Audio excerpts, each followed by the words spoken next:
పెళ్లింట్లో ప్రతి ఒక్కరూ ఇలా వెడ్డింగ్ బోర్డు అయితే రాయిస్తారు.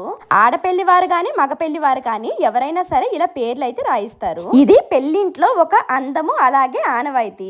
ఈ వీడియోలో మీకు ఒక కామెడీ కూడా ఉంటది చూడండి. మేమైతే ఇలా డిఫరెంట్ గా వేయించాము. వాళ్ళ ఊరి నుంచి మా ఊరికి 2 కిలోమీటర్లు అనేసి ఇలాగ రాజేష్ వెడ్స్ అఖిల అనేసి ఇక్కడ పెళ్లి కూతురికి కొన్ని మేకప్ సామాన్లు అయితే తీసుకున్నాము. ఈ మేకప్ బాక్స్ లో మేము తీసుకున్నవన్నీ కూడా అరేంజ్ చేసి ఇవ్వాలి. పిన్నిసుల నుంచి మేకప్ ఐటమ్ వరకు ప్రతి ఒక్కటి కూడా పెళ్లి కొడుకు వాళ్ళు తీసుకోవాలి. ఇంకా పెళ్లి రోజు ఇవన్నీ చేసుకోలేం కదా, హడావిడిగా మర్చిపోతాం అనేసి నేను ముందే అరేంజ్ చేసేసి పెట్టుకుంటున్నాను. మా పెళ్లికేమో మాకు ఇల్లు లేదు, అలా వెడ్డింగ్ బోర్డు రాయించుకోవడానికి అయితే కుదరలేదు. ఇప్పుడు వాళ్ళ వెడ్డింగ్ బోర్డు తో పాటు మా వెడ్డింగ్ బోర్డు కూడా చిన్నగా వేయిస్తున్నాము. వీధిలో ఉన్న వాళ్ళు పెళ్ళైన 6 సంవత్సరాలకి వేయిస్తున్నాం అనేసి నవ్వుకుంటున్నారు.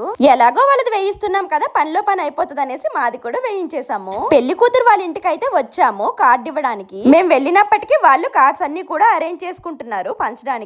మేము పెళ్లి కూతురు వాళ్ళకి కార్డు ఇవ్వాలి, అలాగే వాళ్ళు కూడా మాకు కార్డు ఇవ్వాలి. నేను ఈ వీడియోలో వేసుకున్న కుర్తా సెట్ డీటెయిల్స్ కావాలంటే ఇక్కడ ట్యాగ్ చేస్తాను, చెక్ చేయండి. Thank you, bye.